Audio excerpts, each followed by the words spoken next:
Alexander Pierce was an Irish prisoner who broke out with a number of his fellow inmates. For 9 weeks, they journeyed through the wilderness of Tasmania, and during this time, Pierce ate all his companions. Alexander Pierce was born in 1790 in County Fermanagh, Ireland. He arrived in Tasmania, Australia in 1821. There, he became a farmer and a petty thief who was in and out of prison.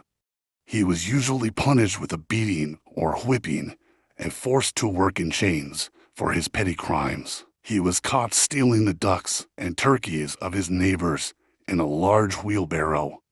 Pierce was also heavily punished for being extremely drunk and inappropriate on several occasions. However, Pierce would always find a way to escape even if his sentences were only short. The number of times he escaped prison can be equal to the number of times he was charged with different crimes. The authorities, apparently sick of his frequent prison breaks, sent Pierce to Macquarie Harbor, a prison on Sarah Island with thick and unexplored jungle surrounding it. The Macquarie Harbor, as described by guards and the prisoners themselves, was a totally isolated place with unpredictable weather. The prison was surrounded by forests of huge trees, and the prisoners' main duties were to cut and transport good quality timber. The forests were composed of large myrtle, beeches, and tough pines, which are used for making boats. The prisoners apparently tired of the hard and repetitive work. 7 of them, including Alexander Pierce, Thomas Bottenham, Edward Brown, Alexander Dalton, Robert Greenhill, John Mather, and Matthew Travers devised a plan to escape. On September 20th, 1822, they succeeded in fleeing the prison. The group originally planned to travel by sea, but it didn't work very well, so they impulsively took the track into the mountains and forests. The next inhabited place was 225 kilometers away, and the escapees who braved the vast area were extremely under-equipped. Greenhill chose himself as the spearhead of the team since he possessed an axe that he had discreetly obtained while they were in prison. Through the hard terrain and forests, the men were already famished. After 8 days of continuous traveling. They realized that if they didn't eat soon, they would all perish, and they agreed that their best bet was to eat each other. Due to an unknown reason, the group first killed Alexander Dalton by using their one and only axe. This deed made Brown and Kennerly fear for their lives, so they fled and went back to the prison. Though the 2 made it back, they shortly died because of overfatigue. For 42 days, the 5 remaining men coursed the wilderness of Tasmania, led by Greenhill, who had a good knowledge of navigation.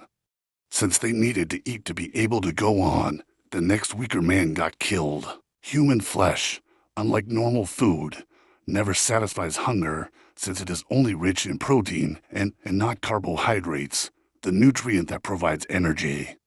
The team's cannibalism continued, and the killing did not cease until only 3 men were left: Greenhill, Pierce, and Travers. The men first cooked the severed body parts, intestines, and other internal organs of their companions. However, as time went by, they found the food preparation tedious, so they decided to eat them raw. At this point, Pierce thought that he was next since the 2 other men, Greenhill and Travers, seemed to have formed an alliance. However, Pierce got fortunate when Travers was bitten by a venomous snake. For days, Greenhill and Pierce dragged and carried their dying companion. On the 5th day, Travers finally begged them to kill him, and both men killed him in his sleep with the axe. They brought Travers' flesh with them to aid them in their remaining days of travel. With only 2 men left, Greenhill and Pierce had a sleeping challenge. Both were sure that the one who slept would be the one who would certainly be killed. After 8 days, Greenhill finally fell asleep, and Pierce did not lose the chance to grab the axe and chop off his companion's head. For several weeks, Pierce continued to travel through the terrain, and he eventually reached an Aborigine settlement. There, he stole food to sustain himself. As he saw sheep, He knew that he had finally reached the inhabited districts. Luck was on his side when he came upon a shepherd whom he knew. He lived in the area for a number of months where he commenced robbing livestock from farms. He was eventually spotted and was recaptured after 113 days of being free. Upon his return to the prison, he confessed about the cannibalism of his group.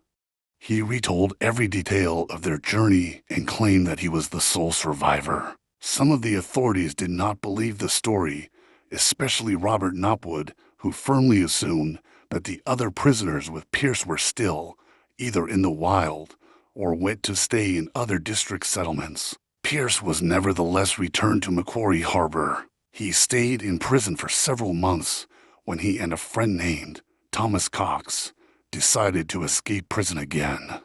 According to Pierce himself, it was him who pestered Cox to come with him, which he later regretted. After 10 days, Pierce surrendered near the Keene River, which is now called the River of Stratton. However, his young companion Thomas Cox was nowhere to be seen.